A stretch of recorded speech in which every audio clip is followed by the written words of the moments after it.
app to help them. We've got a mom at the table now who's joining us, so I'd love to hear her thoughts on that real fast. About my teenage sex Are you life, mad? don't Are you a worry. mean mom? I didn't sign up for that. Are you a mean mom? I am a mean mom. I wish my husband would be a little bit more of the mean dad, so I wouldn't always have to be the bad cop. It's always that way, the right? Good cop, bad dad routine. But There's always one or the other that's the mean one in the.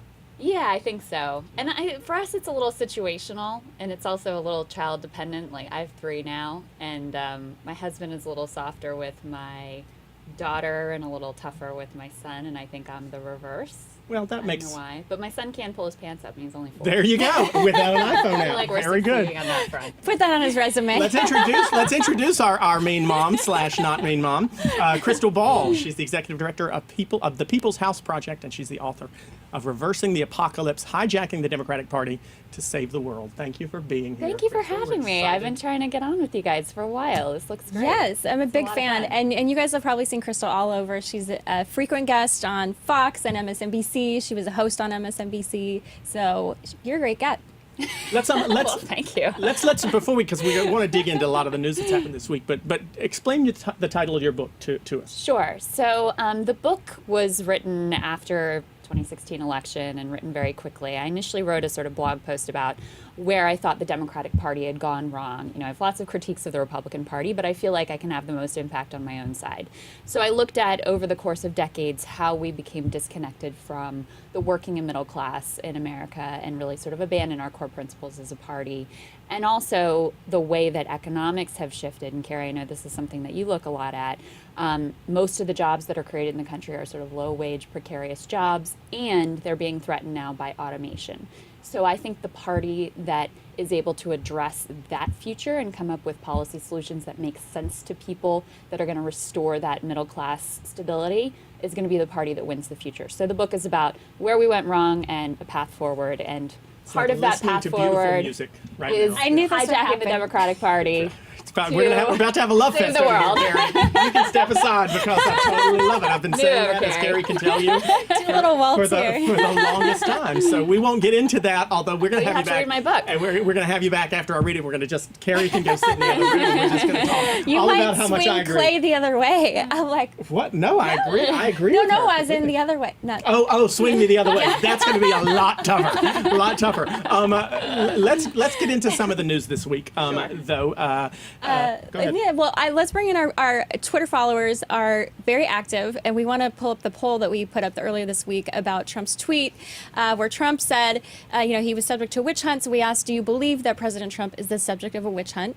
Most of our respondents said no, 2/3, 63 to 37, who said yes. Let me ask a question about that, because that I had not seen that until right now. One just absolutely fascinating to me. Our Twitter poll didn't have that many people on it, and our viewers have in the past skewed a different direction, skewed my way. Oh, okay. Well, it depends. It depends if the poll has been caught on by someone who is a Trump viral fan. Sometimes it skews the what's other way. fascinating It's to not me about it scientific, is with that caveat. even very Bottom line, unscientific. not scientific. But even with only 123 votes, because we hadn't had up long, 37% of people believe that it's not a witch hunt. That number should be emblazoned on Trump paraphernalia, because 37% tends to be the number base. that is his base, and Yeah. it is. And I honestly am starting to believe that he could go in Times Square and shoot someone. Well, I actually, so first of all, it's not a witch hunt, and nobody has done more damage to this president than himself, which his own aides are going on and saying as well, as they lawyer up and wonder what this is going to mean for them and for their futures and expensive legal fees and all of that.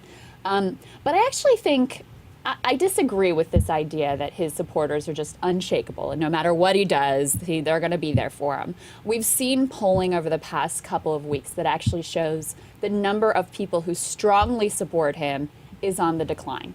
And look, people know when they're being lied to. They know when they're being screwed over. Frankly, that's why a lot of folks abandoned the Democratic Party, because they felt like they were being used and abused and lied to.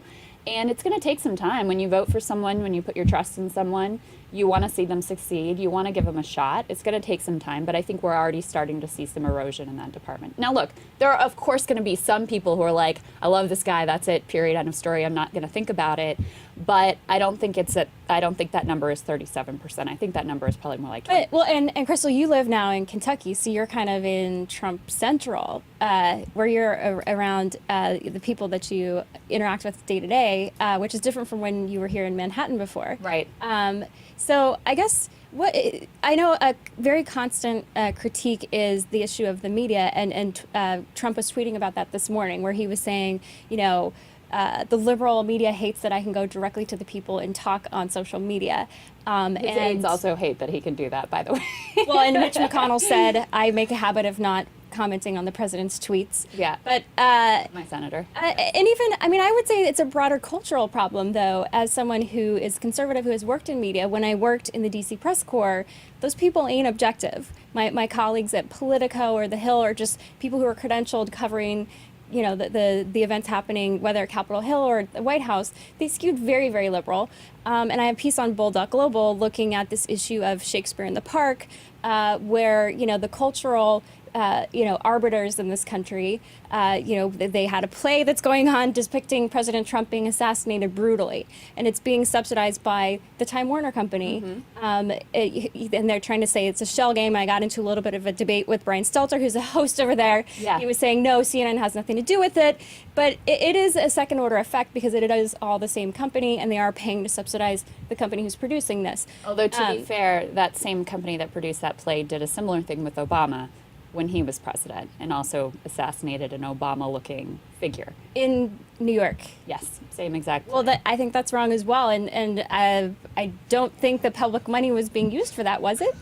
Obviously, Clay. I'm not going to support that also. I love Was it Julius Caesar? When someone's hypocrisy is... Was it Julius Caesar? And it was Obama. Well, then, yeah, I agree. Tall, lanky African-American being assassinated. I certainly did not see that report. I had heard that in Ohio there was something similar, but I did not see that it was Central Park, Shakespeare in the Park. We'll check that out. Yeah. But I think it's wrong on both accounts. But you also didn't see a mainstream person like Kathy Griffin, who was America's Sweetheart hosting, the Times Square special for 10 years. I don't think anybody has ever called Kathy Griffin. Obama. I don't think anybody has ever. I'm not going to get. I don't think anybody's ever called Kathy Griffin, least of all me, who has been who I feel like she made her career off of. Calling Kathy Griffin America's Sweetheart. Hello. I like that. But you certainly did see Ted Nugent saying he wanted to assassinate Obama. Yes. So it happens on both sides. We talked about it at the beginning. It's just a waste of time and energy, and it makes everybody but the look reality stupid. is the mainstream media though is like, as we just had the executive director of the Shorenstein Center from Harvard confirm that the bias against Donald Trump is very real. I don't agree with that. I think you are right that if you were to, if you were able to get an accurate partisan breakdown of journalists in the media, I think you are absolutely right that they skew liberal in their political persuasion. What I've witnessed, even at MSNBC, which is known as sort of liberal outlet, is that there is almost an overcompensation to try to make sure that we're, neutral and doing which is why you have so many stories that up until this era were very, well, this side says the sky is blue, and that side says the sky is red. Who knows which is right? But I think there's also one side says the other. I will say, though, I think what is different, though, Carrie, in the Trump era, is that he has gone so far outside the norm and been so, let's say, blasé diplomatically about the facts, and so consistently inaccurate, that there has been a rethink in the news media of how they handle things. So there's been this tendency towards really trying to call out what is the objective fact in the story, which is a difference in the way they have covered Trump. I don't see that as biases against Trump. I see that as doing what they should have been doing all along, but he kind of pushed them to that point where they have to do it. But all that being said, liberals like myself need to be careful not to defend the media and say that this is all great and we're all doing a wonderful job, because we're not. I mean, I think the entire country was very poorly served by the presidential campaign coverage. Trump and these sort of Democrat versus Republican cage match fights, substanceless about character attacks, rated well. And so that's what media organizations went with. Oh, yes. And well, we and in the never had a primary, debate too. about any of the issues. And so I think this was the most substance-free election campaign we have ever seen in American history. So when President Trump did get into office, people didn't really know what his plans were, what he stood for, what he had said, and what he was going to execute on. There's a big difference too, and I think it's important to note. There's a difference between being biased, as you believe people are. You know, we don't agree there, but between being biased and something being a witch hunt. Certainly, I think that it's possible, and I don't agree with you completely. I think it's possible that you'll find reporters who have a hard time not being upset about something. I think Jake Tapper's a great example of someone who has been always straight down the line, and I do love him too, but who, in the wake of Trump's attack on the media, he's sort of had his hackles up, and he's been more willing to jump on stories when something truly is there. But a witch hunt implies that the press is out to get Donald Trump, and I think there's a difference between being out to get him and being more than eager to jump on true stories. So you know, it's okay to be. It's one thing to be biased and report certain true stories with some degree of zeal, and then it's another thing to be making stuff up, which is what Trump's accusing the media of doing, but I don't believe, and even Republicans don't believe, is the truth. I think the media is reporting what has happened. That is not a witch hunt. It's very hard to compare this time to any other time because it is very unique.